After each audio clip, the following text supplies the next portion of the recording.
ধরে গেছে।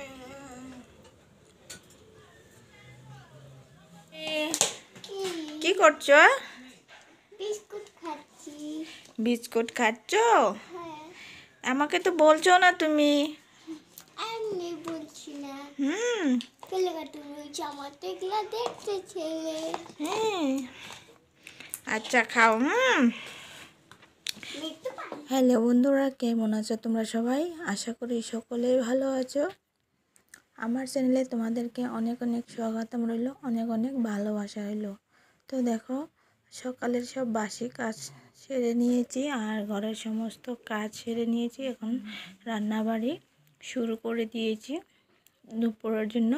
তো দেখো, এখানে আমি পনির রান্না করব।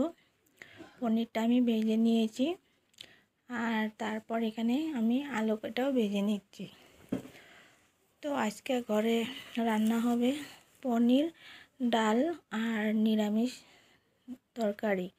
তো এই দিয়ে আজকে রান্না হবে আর খাওয়া হবে। তো আমি ডাল আর নিরামিষ তরকারিটা আগে বানিয়ে নিয়েছি। তো শুধু পনিরটাই তোমাদেরকে দেখাচ্ছি। তো ভিডিওটি কে কোথা থেকে দেখছো প্লিজ কমেন্ট করে জানাবে আমাকে। আর ভিডিওটি কার কেমন লাগলো সেটাও কমেন্ট করে জানাবে। তো দেখো, আমি ঝোল দিয়ে দিয়েছি আর তারপরে কি করছি তোমাদেরকে আমি দেখাচ্ছি। তো দেখো বন্ধুরা, আমার পনিরটা হয়ে গেছে আর কালারটাও দারুণ এসেছে। তো আর কি রান্না করেছি সেগুলো আমি তোমাদেরকে দেখাচ্ছি। তো দেখো, এখানে আমি ডাল রান্না করেছি, মুগ ডাল। আমি আগেই রান্না করে রেখেছি, ধোয়া হচ্ছে দেখতেই পাচ্ছ। আর এই পাশে আমি নিরামিষ তরকারি বানিয়েছি ফুলকপি দিয়ে, আলু দিয়ে। তো দেখতে পাচ্ছ। তো গাইস, তোমরা তো জানোই আমি রান্নাবাড়ি করে নিয়েছি আগেই, তোমাদেরকে দেখিয়ে দিলাম। তো দেখো, তোমাদের দাদাভাই বাজার থেকে কিছু বাজার এনেছে। তো আমি রান্নাবাড়ি আগে সেরে নিয়েছি, তারপর এনেছে। তো আজকে যেগুলো রান্না করেছি সেগুলো দিয়ে খাবো, আর রান্নাবাড়ি করব না। তো দেখো বাজার কি এনেছে। এখানে বাঁধাকপি এনেছে আর গুলগুল বেগুন এনেছে আর এটা চাল কুমড় একটা। আর এই লেবুটা দেখতে পাচ্ছ গাইস, অনেকটাই বড় আর মনে হচ্ছে পেকে গেছে, কিন্তু পাকেনি। জানি না ভিতরে রস হবে কি হবে না। তো অনেকটাই বড় দেখতে পাচ্ছ। আর এনেছে মূলো, আর এটার মধ্যে কি মটর আছে, তো 1 কিলো হবে। আর এখানে সিম এনেছে, এটাও 1 কিলো হবে। তো বাজারটা আগে আনলে কি আসলো, রান্নাটাও করতে পারতাম আমি সব কিছু মিলিয়ে। তো ঘরে যা ছিল তাই দিয়ে আমি রান্না করেছি।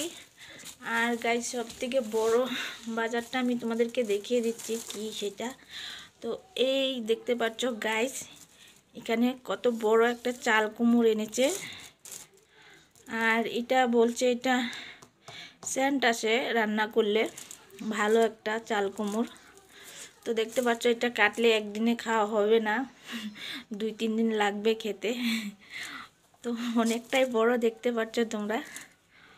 তো এইগুলো বাজার করে এনেছে তোমাদের দাদাভাই আজকে। তো দেখে নাও। তো তারপর আমি কি কাজ করছি সব শেয়ার করব তোমাদের সাথে, আমার পাশে থেকো। আর ভিডিওটি কার কেমন লাগে লাইক কমেন্ট শেয়ার করে দিও। তো এই আমার বাজার আজকের দেখিয়ে দিলাম তোমাদেরকে, শীতকালের বাজার। আর শীতকালের বাজার আজকাল এগুলোই পাওয়া যায় বাজারে আর কি, বিশেষ করে মূলো, বাঁধাকপি, এগুলো মটর, সব কিছুই শীতকালের বাজার। দেখে বুঝতে পারছো সবের ঘরেই হয় এরকম বাজার। তো তোমাদের সাথে সবই শেয়ার করি, ভাবছি এটাও শেয়ার করে দেই। তো বন্ধুরা, আমার ঘরের সমস্ত কাজ কমপ্লিট আর রান্না বাড়ি সমস্ত কিছু হয়ে গেছে, শুধু এখন চান করানো বাকি আছে। তো আমি রান্নাটা সেরেই চান করতে যাচ্ছি। আর চান করানোর আগে আমি একটা বড় কাজ করে যাচ্ছি, দেখতেই পাচ্ছ। এপাশে আমি কয়লা জ্বলে নিচ্ছি। কারণ আজকে এত ঠান্ডা কি বলবো তোমাদের ওইখানে কত ঠান্ডা কমেন্ট করে জানাবে। আমাদের এখানে তো আজকে রৌদ্র ওঠেনি। তো এখন বাজে 1টা। তো আমি এই সময়তেই কয়লা জ্বালে নিচ্ছি। কয়লাটা জ্বালালে কি হয়, ঘরটা গরম হয়। তো এটা আমি নিয়ে যাব ঘরে। তো প্রথমেতে আমি কয়লাটা জ্বলে নিচ্ছি, কাপড়ের টুকরা দিয়ে আগে জ্বলিয়ে নিব, তারপর এটার উপরে আমি দিব কয়লা। তো সুন্দরভাবে জ্বলে যাবে। আর কয়লাগুলো অনেক বড় বড় কয়লা। তো তোমাদেরকে এক ভিডিওতে আমি দেখিয়েছি এটার মধ্যে রান্না করেও। তো এটার মধ্যে খুব সুন্দরভাবে রান্নাও হয়, রান্না করা যায়, চা বানানো যায়। আমি প্রায় সময় এটার মধ্যে রান্না করি।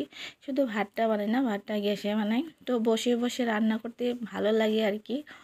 তো এখন আমি কয়লাটা ঘরে নিয়ে যাচ্ছি, যাব চানে ঢুকবো এখন। তো এসে আমি এর সামনে যত বসতে পারি, একটু শরীরটা গরম হবো, তার জন্য আমি কয়লাটা ঘরে জলে রেখে এখানে রেখে তারপর চানে ঢুকবো। তো তোমাদের ভিডিওটি কেমন লাগলো প্লিজ কমেন্ট করে জানাবে। তো এখন আমি চলে যাচ্ছি, যাব চানে। তো কালকে দেখা হচ্ছে তোমাদের সাথে। টাটা।